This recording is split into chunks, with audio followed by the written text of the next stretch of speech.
Bienvenidos al capítulo número 34 de estos comentarios al Código Nacional de Procedimientos Civiles y Familiares.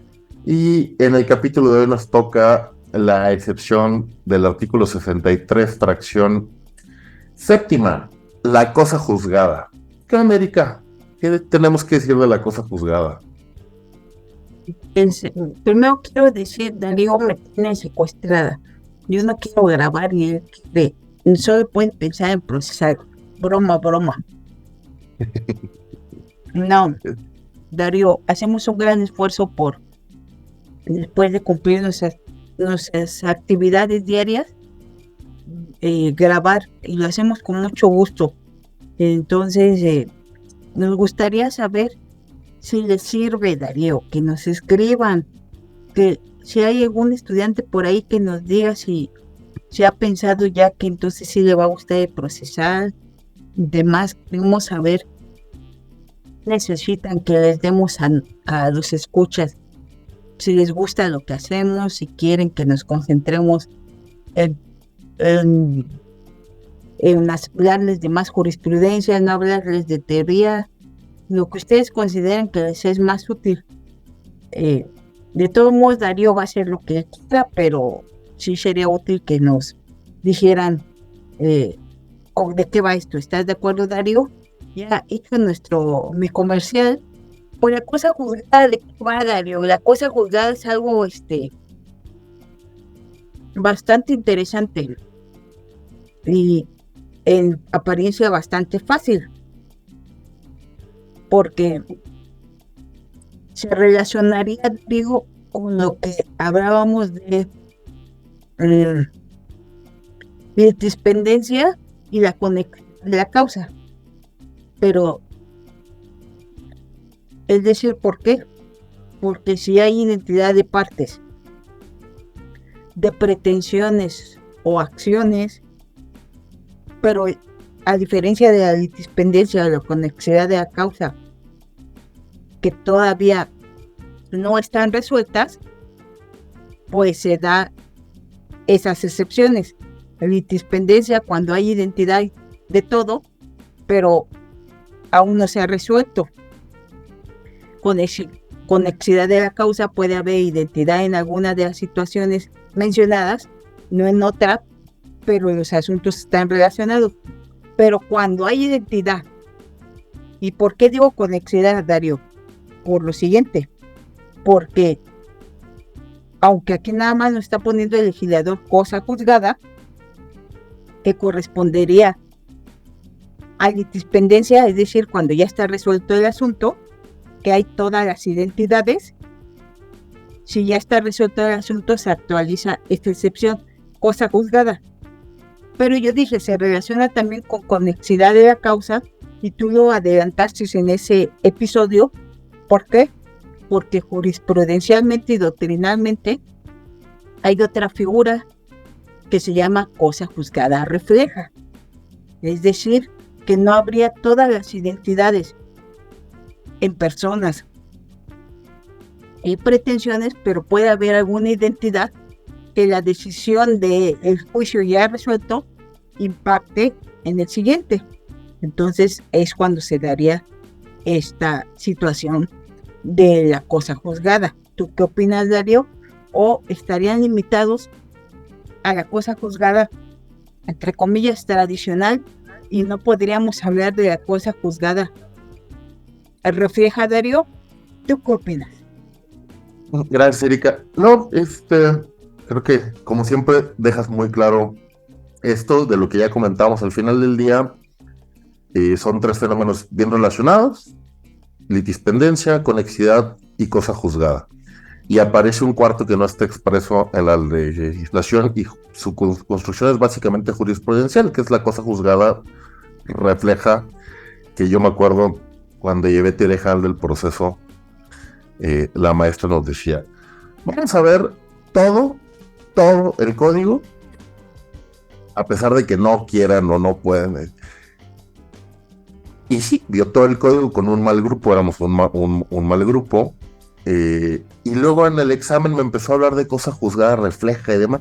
Y dice, eso no lo vimos porque el grupo no dio para que llegáramos a eso. Son el tipo de cosas que veo cuando el grupo me permite avanzar más allá del código. Entonces me quedó como trauma existencial enterarme ¿De en el qué era? examen, en el examen de la cosa juzgada refleja. Entonces, aprovechen a sus maestros, maestras, eh, que en su gran mayoría tienen mucho que aportar.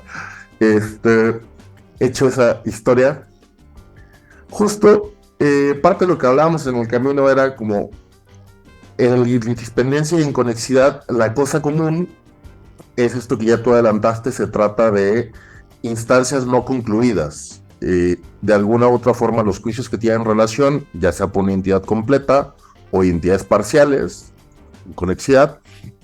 En los casos de los juicios que están en trámite, se trata de juicios en trámite sin conclusión. Hay un debate adicional lo que pasa cuando están en segundas instancias. Creo que es una cosa que no está regulada, pero genera otro efecto. Veíamos ahí que, por ejemplo, no puede haber formalmente conexidad de la causa cuando se encuentran en distintas etapas. Y es básicamente porque aquí viene el relajo. Juicio concluido es excepción de cosa juzgada en relación al segundo juicio. Y en ese sentido, insisto, creo que ya, Erika, viste todo de forma muy sencilla. Si ya concluiste un juicio y ese juicio está sentenciado, para efectos del segundo juicio tiene efectos de cosa juzgada. Y evidentemente váyanse al capítulo de litispendencia, nada más para identificar que en principio el artículo 7.5 que regula esto está hablando de cosa juzgada entendida como litispendencia. Ya luego de todo este relajo, a lo que la pregunta de Erika, me parece que sí abarca la cosa juzgada refleja, a pesar de que no haga referencia a ella, porque al final del día toda la jurisprudencia que existe de cosa juzgada refleja, lo que dice es que si bien no coinciden todos los elementos, la cuestión central tratada en el primer juicio y que resulta por haber sido sentenciada y encontrarse decidido en un juicio distinto de forma inatacable, vamos a llamarle verdad jurídica,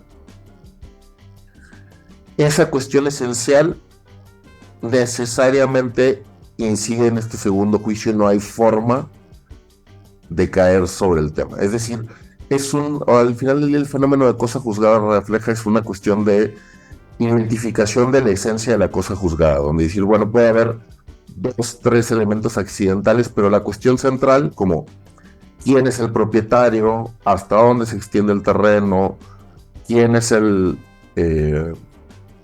con quién se tiene la afiliación en un caso familiar, esa cuestión no puede ser alterada, modificada por el segundo juicio y en ese sentido sigue surtiendo los efectos de la cosa juzgada. O sea, yo no creería que la cosa juzgada sea un fenómeno distinto. Creo que la categorización que hace Erika en el sentido de decir que se acerca más al fenómeno de conexidad no deja de ser más que una identificación de que, a ver, cuando hablamos de cosa juzgada hablamos de cuál es la parte esencial ya decidida y en esa medida que va a resultar inatacable en cualquier otro tipo de juicio o incontrovertible, y por eso tiene que tener los mismos efectos que la cosa juzgada tradicional. No sé. Esto que Sí, me dices es muy interesante. Yo le agregaría un elemento, Darío, que para mí quizá lo hace, por eso esa poquita diferencia que yo hago. Efectivamente, como tú nos dices, la cosa juzgada a secas es cuando ya está decidido algo en su totalidad y ya no puede cambiarse. Bien o mal está decidido. Ya no se puede cambiar, a menos los supuestos de juicio, de nulidad de juicio concluido, que si no mal recuerdo hay una acción de inconstitucionalidad de la Corte, que la gran discusión del tema fue, oye, tradicionalmente la cosa juzgada es para generar seguridad jurídica, lo que ya habíamos mencionado en algún capítulo, Darío, de que las cosas tienen que tener un orden y un fin para precisamente que la gente sepa a qué atenerse. Eso es, en sentido, en palabras lisas y llanas, seguridad jurídica. y les dejaremos ahí la sentencia de la Corte en este tema de seguridad, de el juicio concluido, una acción, pero la cosa juzgada refleja, para mí, no es solo que alguien ya no se pueda resolver más sobre ese tema. Yo lo asocio a conexidad, porque para mí la cosa juzgada refleja tiene que ser de que a lo mejor no se ha dicho nada de ese tema del segundo juicio, porque no coinciden el objeto del proceso, las partes o las pretensiones, alguna no coincide.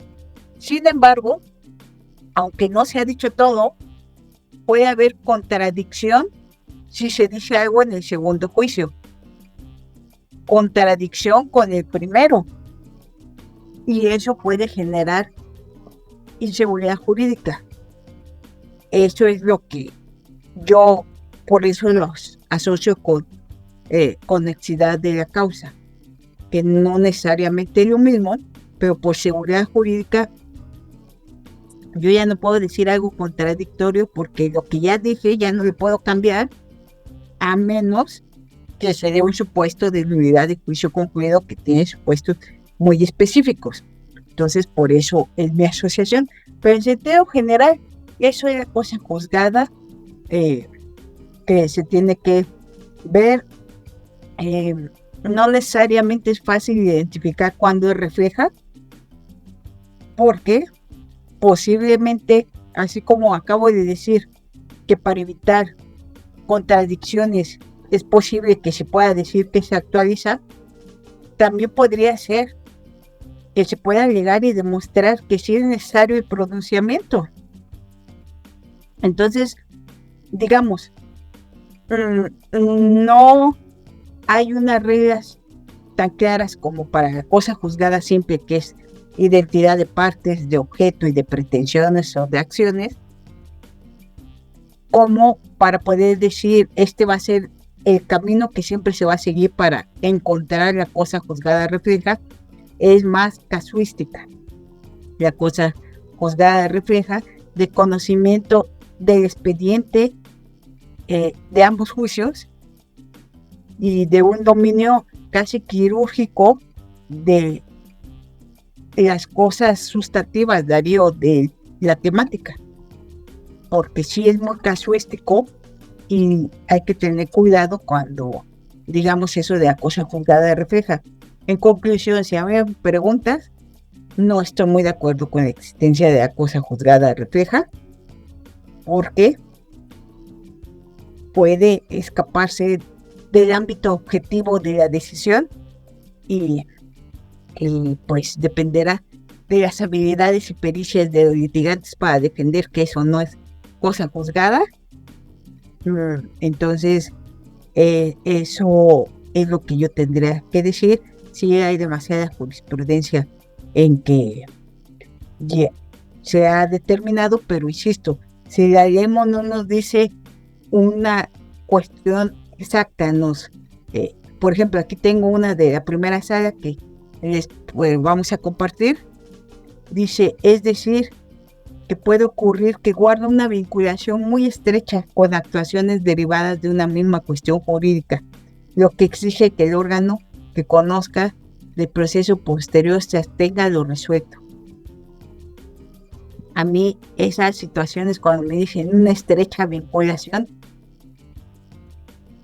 pero así dicen todas las tesis y así dice la teoría, Darío, no es cosa de culpar a nadie. ¿Sí me explicó?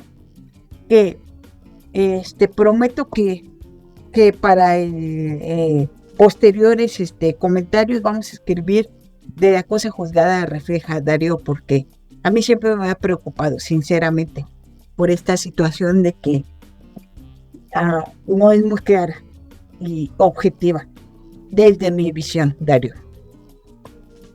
No, como siempre, tú, es un análisis quirúrgico el que haces. Yo creo que con esta aclaración con la que esté de acuerdo es nada más que sepan que existe el fenómeno, es importante. Y segundo, que su operación no es tan, le voy a llamar ipso facto, tan de hecho, o así ya si me Están a quieren, la vista, sí. sí, si me quieren, hoy que ando con latinazgos, no es trasladable mutatis mutandis de lo que hay de cosa juzgada a la cosa juzgada refleja, porque justo es esto que dices tú de apreciarlo, lo, las particularidades, es que hay que ver qué resuelto hay en el juicio uno y qué incidencia, vinculación puede tener con el juicio 2, y esto no hay más que caso por caso, porque, a ver, un planteamiento muy así, ahorita ocurrido. Suele pasar con casos de derechohabiencia, ¿no? El titular, propietario de un terreno, cedió, vendió, se murió y ese terreno ahora es la propiedad de alguien más. Eh, y puede ser que el propietario original haya tenido un conflicto sobre los alcances del terreno, delimitación, extensión o la reivindicación de un inmueble y se haya perdido. Ese es, si no mal recuerdo, además de los que se van a encontrar muchos casos jurisprudenciales de la cosa juzgada refleja en relación a los derechohabientes. Bueno, ¿qué puede pasar si uno traslada tal cual la cosa juzgada de uno a otro? Es que puede haber casos donde el derechohabiente en efecto no haya tenido la posibilidad de hacer valer su derecho de defensa legítimo en relación al terreno en el otro juicio. Es decir, no porque se haya decidido algo sobre la extensión del terreno, la propiedad del terreno, la posesión del terreno, necesariamente se debe de afectar al quien ahora tiene un título en derechohabiencia en relación a lo decidido en el juicio pre.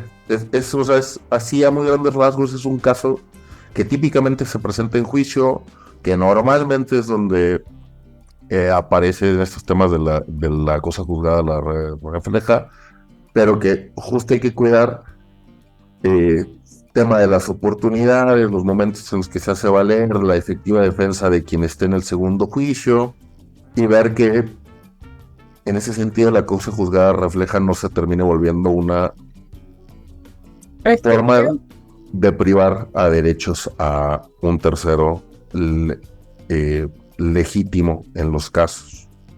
claro, pero gracias por el ejemplo, Darío. Pues eso es lo que tendríamos que decir de la cosa juzgada, de esta excepción, Darío, y pues por mi parte sería todo en esta noche fría de otoño. Yo sé que te estoy forzando mucho hoy, pero nada más, sabes que sí traigo dos Ah, dudas no, habla, Darío. con el trámite. No, Mientras tú hables, no no, pasa nada. pues te quiero preguntar. No, a ver, el planteamiento tiene que ver con la regulación del trámite, porque acá pasan dos cosas curiosas. En el segundo párrafo del 75 viene cómo se opone esta excepción. Dice contestación, demanda. Lo interesante es que la excepción de cosa juzgada se resuelve como interlocutoria en los escritos y dentro de la preliminar en los juicios orales. Y aquí viene esto. Es la única excepción que trae regulada una apelación. Porque si se acuerdan, cuando empezamos a ver excepciones, las resoluciones de las excepciones procesales no son recurribles. Ok. Primera cosa, acá dice que si es fundada es apelable en ambos efectos y si declara propio o procedente. Creo que ahí no hay ningún problema, porque básicamente si la declara procedente se concluyó el juicio, y en lugar de aventarnos al problema que hemos tenido en las demás excepciones de si es amparo directo o indirecto, acá nos dice, bueno, pero eso se puede apelar. Entonces es una excepción que me parece que no hay ningún problema. Es una apelación tradicional contra una sentencia que pone fin a la primera instancia y acción.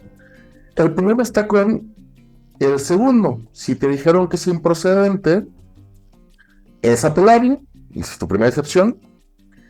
En efecto evolutivo, para quienes no estén familiarizados, lo veremos con calma, pero básicamente cuando uno apela, el recurso puede tener dos tipos de efectos. El primero es el devolutivo, que es que cuando se resuelva, va a regresar las cosas al estado en que se encontraban en el momento del recurso o la violación.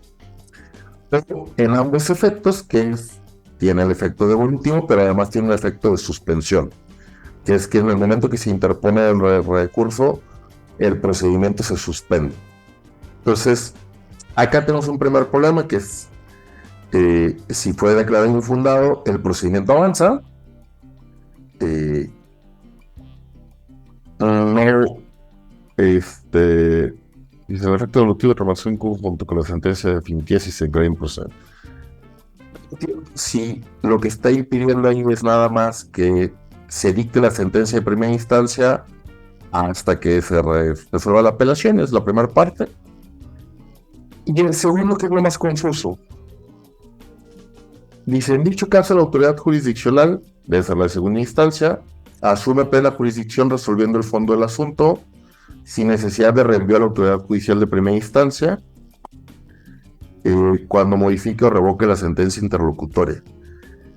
Y ahí me está causando problema esto, ok, se declaró improcedente, se apeló, se fue a segunda instancia y tenemos el trámite sobre la procedencia e improcedencia. Y si decide modificar o revocar, no entiendo si genera una acumulación de lo que está en primera instancia y se quedó ahí, o qué efecto extraño está ahí regulado, qué pasa con lo que se quedó en trámite en primera instancia. Se está quitando el derecho, la potestad de la primera instancia para dictar la resolución. No sé, o lo estoy entendiendo mal y de plano es, como lo está declarando fundado, pues significa que la cosa juzgada sí resulta procedente, y es como una sentencia que deja sin efectos ya todo lo actuado porque está declarando procedente la cosa juzgada. Me confundo. Bueno, habrá que ir diseccionando el artículo, Darío, ese párrafo, si te parece. Porque mira, la excepción de la cosa juzgada debe oponerse al dar contestación de la demanda, la reconvención, y con las mismas se dará vista a la contraparte por el término de 3 días para que manifieste lo que su derecho convenga. Esa es una primera parte, ¿no? Ajá. ¿Qué pasa cuando alguien no pone, o cómo la puede poner y qué va a pasar? Luego, se debe resolver mediante sentencia interlocutoria en los juicios escritos y en la audiencia preliminar dentro de la etapa de depuración del procedimiento de juicios orales. Hasta ahí llegamos, o sea, ¿dónde se resuelve? Esa es otra. Y luego, y en su caso, será apelable en ambos efectos si se declara procedente, o sea, lo resuelto, ya sea en el juicio escrito o en la audiencia preliminar, será apelable en ambos efectos cuando se declara procedente. ¿De acuerdo? Hasta ahí vamos bien, ¿no? Sí, yo creo que hasta ahí sin problema. Y cuando lo que se resuelva en la interlocutoria de juicios escritos son de los padres, pero cuando se diga que no procede la excepción de cosa juzgada, se tramitará en la apelación, pero solo en efecto devolutivo. Hasta ahí también no tenemos problema, ¿no? De acuerdo. Lo que genera el problema es la última parte. Y empieza así: en dicho caso, la autoridad jurisdiccional, y yo preguntaría, ¿en dicho caso se refiere a las dos apelaciones, las de cuando es procedente y las de cuando es improcedente?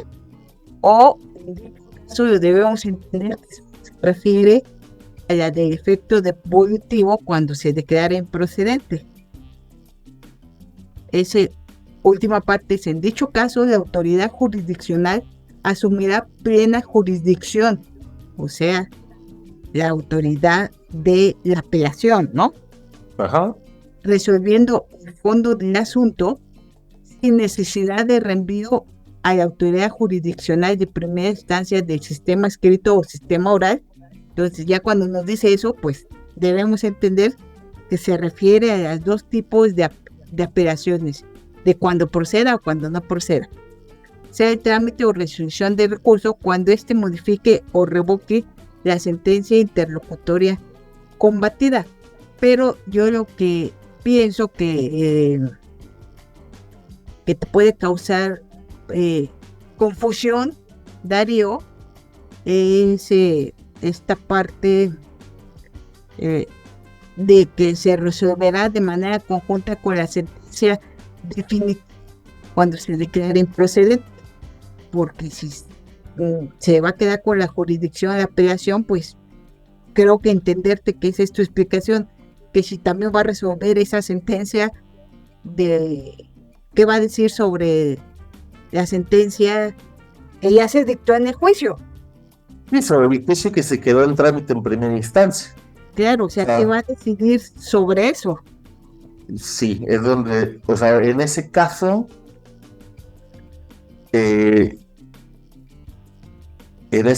insisto, porque además, técnicamente o sea, se quedó un trámite en primera instancia y tú estás en segunda. Y entonces, al momento de resolver... Pero hay que aclarar, Darío, cuando se queda ese trámite en primera instancia, solo es cuando la excepción se declara procedente, ¿no? No, de la improcedente. A ver, vamos a leer. Cuando se declara la improcedente, ajá, es en efecto devolutivo de tramitación conjunta con la sentencia definitiva si se declara improcedente, cuando se declara improcedente.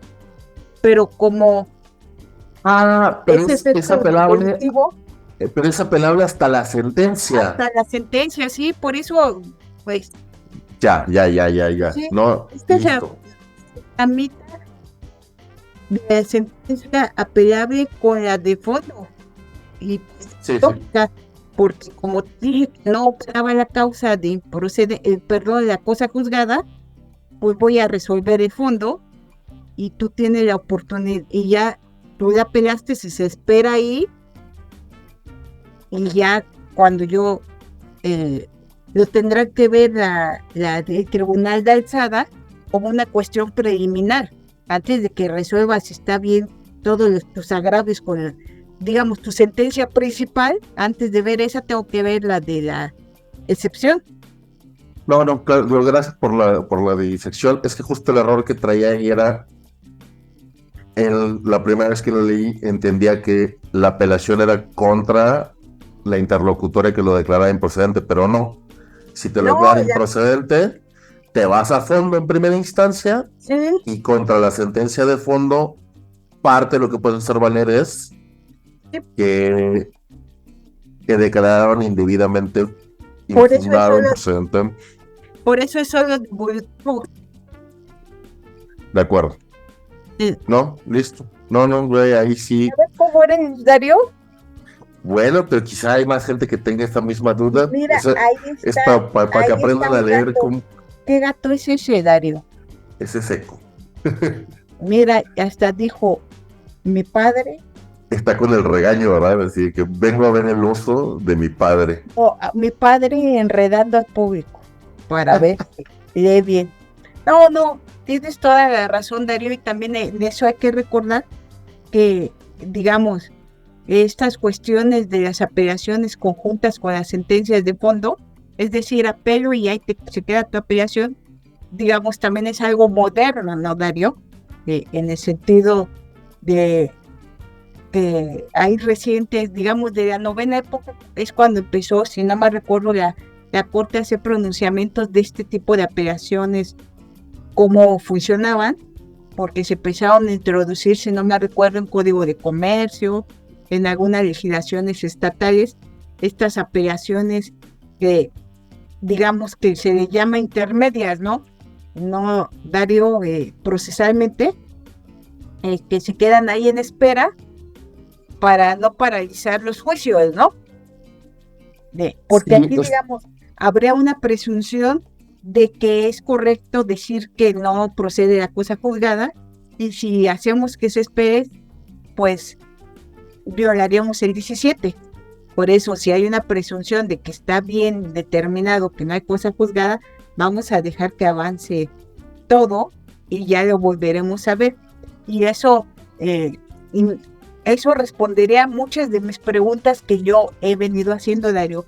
¿Te acuerdas que siempre en cada excepción te he preguntado, oye, ¿qué pasaría si no le hago valer en el momento?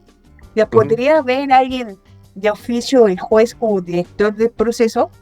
Posiblemente la respuesta que tenga que darme a mí misma es no, porque tan no lo puede hacer que solo podría haber este tipo de temas cuando se apeló en este caso.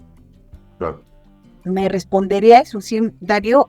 Recuerdas que te he hecho esa pregunta insistentemente, pero Sí, como sí. tú bien dijiste ahora, oye, fíjate que es la única que es apelable, entonces, ¿qué me responderías a todas las demás excepciones, Darío? A ver, nomás una cosa.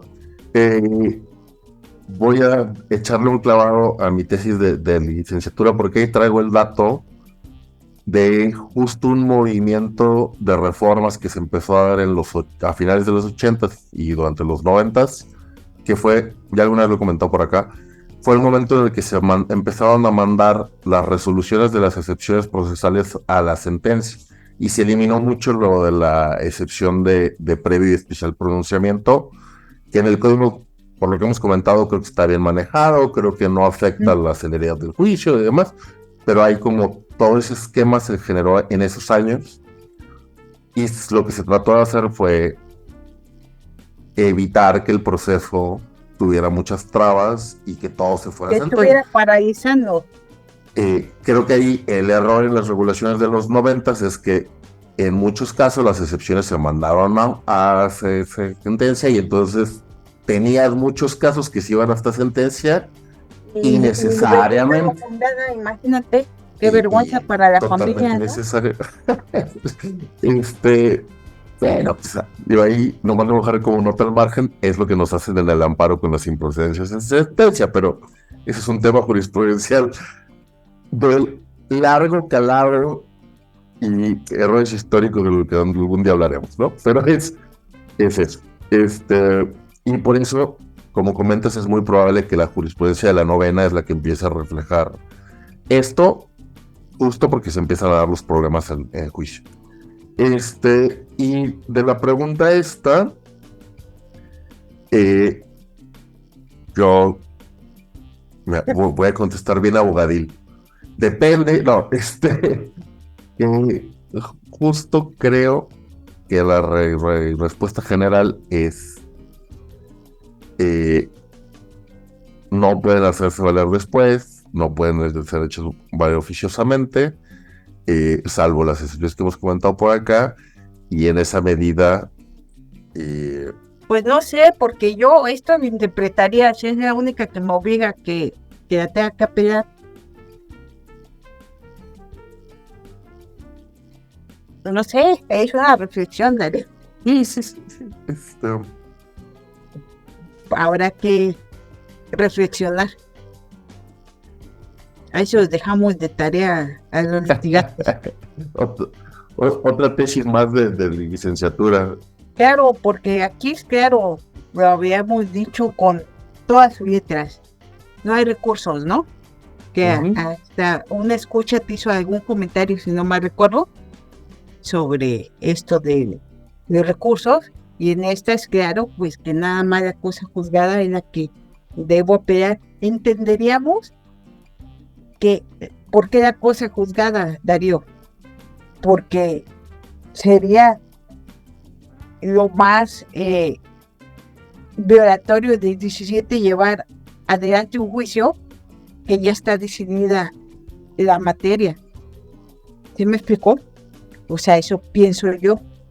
O que sería también contra el acceso a la justicia que no le permita a alguien llegar a una decisión pensando que ya en otro juicio se ha decidido su causa, y esto de que sea recurrible también me hace reflexionar mucho sobre si cabe la cosa juzgada.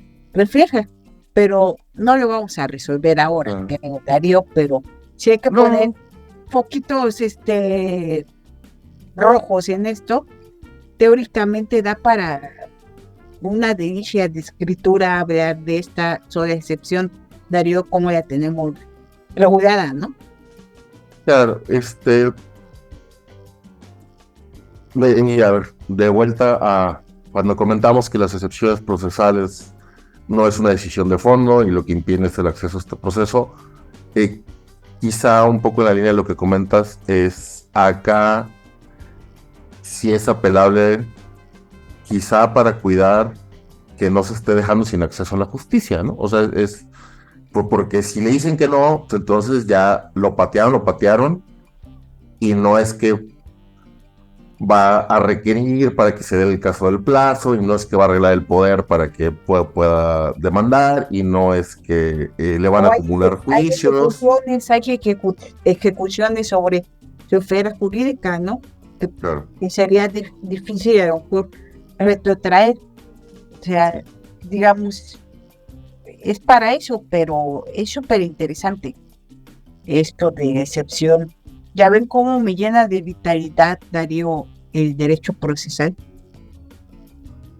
Miren, así yo estaba ya casi con mi pitufo, no sé si se vea. Ya, acostado para dormir. Estaba, que tiene su pijama y todo, pero miren, que me hablan del derecho procesal y vuelve a mí la energía. ¿No? Bueno, sí. Pero está buenísima esa excepción, Darío. Que escriba alguien. Aquí el profesor Darío les dirige la tesis de que quiere escribir de cuestiones procesales, su tesis de licenciatura. Había un libro entero, ¿no? De la cosa juzgada, que han escrito así, tal cual, así, la cosa juzgada. A ver si me acuerdo. O sea, hay libros de la cosa juzgada. Sí, pero no, o sea, sí, de que no traigo. La cosa juzgada refleja también de la cosa juzgada. Tenemos bastantes libros, Darío, de la cosa juzgada, un tema para reflexionar, libros y libros de la cosa juzgada. Recuerda que hay un libro de Nieva, ¿no? Del profesor Jordi Nieva Fenol, sobre la cosa juzgada. Tiene un libro, si no me recuerdo. Bueno, es que de las cosas que tengo de Jordi no. Tiene un libro de cosa juzgada. Acotación que me gustaría hacer. Yo pensaría que solo la cosa juzgada refleja, tendría que servir para estos tipos de juicios de naturaleza privada, me atrevería a decir, Darío. O sea, es otra cosa que también he pensado, que alguna vez una pregunta me hicieron sobre su aplicación a civil y les dije, no, mira, es que deja a los civilistas que se hagan bolas con sus figuras procesales que ponen, pero a mí también me parecería, por las situaciones que yo ya he comentado ahora sobre mi no agrado sobre la cosa juzgada. E incluso, Darío, hay hasta la cosa juzgada constitucional, hay libros de la cosa juzgada constitucional, la cosa juzgada relacionada con la nulidad del juicio concluido. O sea, de que hay escrito, que yo recuerda hay bastante, Darío, de la cosa juzgada. Y no sé si recuerdas también otra figura jurisprudencial, ya que estás tan feliz con lo de la cosa juzgada. Hablan de la cosa juzgada formal y la cosa juzgada material. A ver, arráncate, ya que quieres explicar todo a los estudiantes. No, por el contrario, hoy me acabo de dar cuenta que mi biblioteca tiene un gran hueco en procesal. No tengo tengo nada de cosa juzgada. Sí, estoy No te revisando. puedo, no te puedo creer, Ya, Darío. ya no me va a apreciar. No, no tengo nada. Y estoy viendo que el de nieve está agotado. Pero bueno, y no sé por qué no tengo idea por qué no tengo libros de cosas juzgadas. Este, Ay, por mi creo, culpa, por mi culpa, Darío no va a dormir bien. por su culpa, Darío va a gastar dinero ahorita en 40 minutos. O te va a Este, comprar todos los libros que encuentres sobre la cosa juzgada. no, estoy pensando que no he tenido problemas en mis casos, y es porque en derecho público creo que se presenta menos este tema. Ah, pero estaría de acuerdo conmigo que esto es un tema muy de las relaciones privadas. Pues, parte de lo que pensaba mucho en esto es los problemas que a veces hay en derecho público justo porque eh, ya nos estamos extendiendo mucho, pero espero que a la gente que nos escuche les agrade. No, a ver, teníamos este problema. ¿Qué pasa cuando tú, propietario de un terreno, promueves un amparo por una afectación que tiene el terreno? Y luego, con amparo ganado y sentencia cumplida, vendes el terreno. Nosotros llegamos a ver casos donde la autoridad decía, el amparo protege al que lo promueve, ¿no? Y por lo tanto, ese terreno sí es objeto de tú no puedes hacerlo. Eh, Tuvimos suerte en las experiencias que llegamos a enfrentar en esos casos, como decir, oye, no hay forma de que le concedas el amparo al dueño original si no es en relación con el terreno. Entonces, es un amparo que sigue, si bien tiene efectos directos en la esfera jurídica de la persona que lo promueve, está indisolublemente vinculable al inmueble, identificable, características únicas, etc. Y entonces los efectos del amparo se trasladan. Pero lo que pensaba es que hay gente que ha tratado de abusar de esto, y es que alguien promueve el amparo y pierde, y luego operaciones de compra y venta y demás, y entonces el nuevo propietario promueve el amparo con la finalidad de ver si ahí sí logran quitarle la afectación al terreno, eh, y da este tipo de discusiones. Ahí yo creo que hay temas de conocimiento de fecha del acto, operaciones, antecedentes, o sea, hay muchas cosas que se atraviesan, y es lo que he estado pensando desde que comentaste eh, las particularidades con las que hay que atender a la cosa juzgada refleja.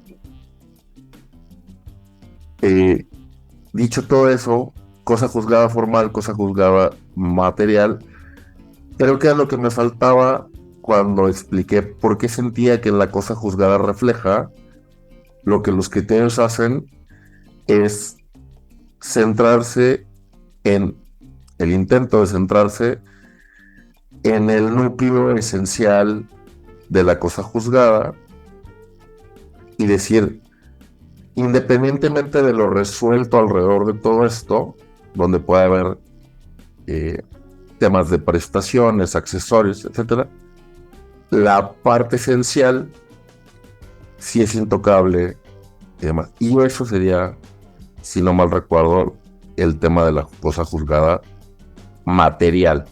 Ujú. También, si no mal recuerdo, es para que, no porque vean una sentencia donde hay coincidencia entre partes, acciones y objetos, se diga in limine que es improcedente, sino hay que atender no a la cosa juzgada formal, es decir, no a lo que aparentemente está ahí, sino a una revisión de la cuestión esencial. Pero no sé si ya entre las 10 tipos de cosas juzgadas y mi frustración de no tener texto del tema, ya la estoy regando, Eric. No, no, está bien, Darío, que nos hagas ese apunte. Mira, es que la cosa juzgada, por la cuestión de la seguridad jurídica, también apúntate y búscalo, porque también el maestro Andrés de Oliva creo que tiene un libro de la cosa juzgada, y ya que te vas a gastar todo el dinero del mundo, pues Pero dale. los libros de Andrés Ríos es un relajo conseguir, para conseguir dos me tardé un rato. Tú, tú, Creo. Tú inténtalo, Tú busca. tú búscale. Y si no me recuerdo, él, fíjate, hace cosas muy interesantes, la cosa juzgada y su relación con la preclusión, Ok, porque las dos son instituciones de seguridad jurídica que de entrada puede parecer que son cosas totalmente diferentes, pero precisamente aquí entra la clasificación que nos acabas de hacer entre la cosa juzgada formal y la material, y si no me recuerdo, y algunos de sus también alumnos en España, pues han desarrollado esta idea de su relación de la preclusión con la cosa juzgada material. Porque pues de algún modo se pensaría que ahí una preclusión es que ya no hubo un pronunciamiento sobre un tema, pues genera una cosa juzgada material, una preclusión final de que ya no podría abrir eso, que tiene que ver lo que en otro espacio tú preguntabas, si no me recuerdo, y los sobreseimientos en amparo, algunos dan lugar a la cosa juzgada o no. O sea, y ahí pues depende de qué tipo de sobreseimiento sea, ¿no?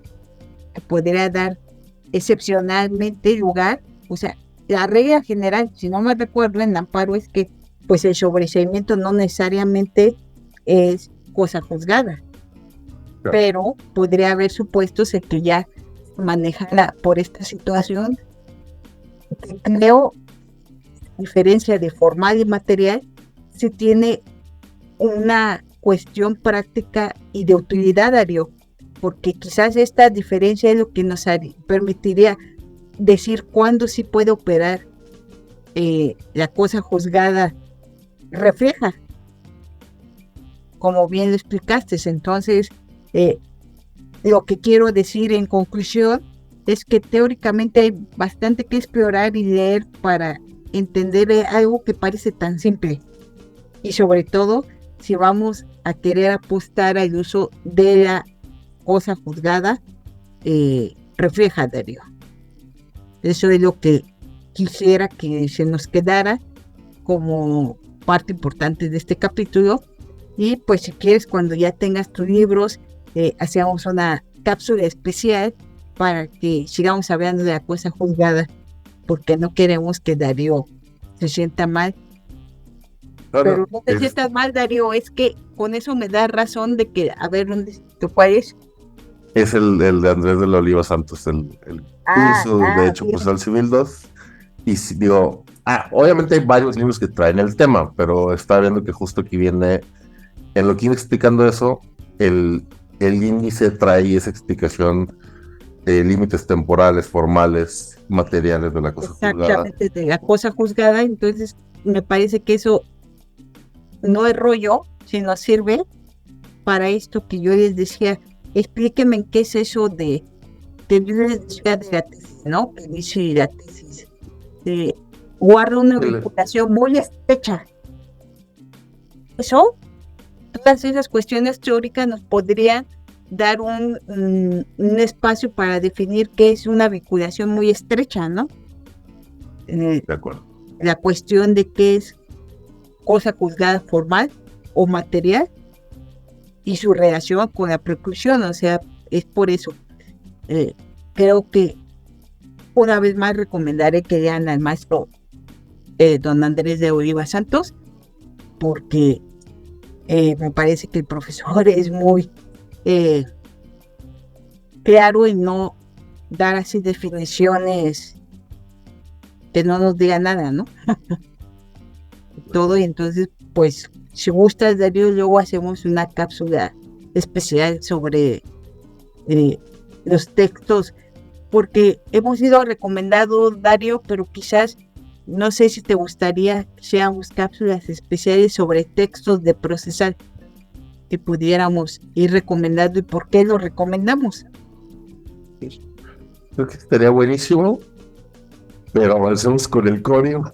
Pero si nada más vamos a hacer una especial ya que me tienen secuestrada, hablando del procesar a la medianoche, cuando yo era como el pitufo, así, así, miren cómo estaba yo como el pitufito, y entonces me empieza a hablar de procesar y después les digo, ándale, de aquí ya nos amanecemos, ya no quiere. Ah, Amor este, igual, Darío. muchas gracias, Erika. Estuvo muy interesante. Espero que la gente que nos escuche esté de acuerdo, porque la verdad es temazo, la cosa De juzgada. paso, la cosa juzgada, sin Sí, duda. sí. Pero Este, ya ven cómo sale siempre bastante que tarea. sí, no, y de último, yo voy a aprovechar, le voy a mandar el podcast a mi maestra, que tiene mucho que no hablo con ella, pero es una mujer espectacular en su trabajo, trabaja en el Poder Judicial, una de las secretarias con más profundo conocimiento procesal que había conocido. Mire, y la profesora logró que Darío sea esto, pitufo filósofo. Así. Miren, es pitufo, aquí tiene su librito, así es Darío. Darío Pitufo Filósofo. Ujú. Hoy no es tan tarde. No, listo, doña Erika, ya para que no me acusen de Mire, secuestro de personal. yo solo soy como Yoda, muy socrática. Acumulando toda la sabiduría. No, o sea, haciendo preguntas y reflexiones nada más. Aquí el ñoño es Darío. Pues vamos, doña Erika. Muchísimas Gracias, gracias. Darío, fue un placer.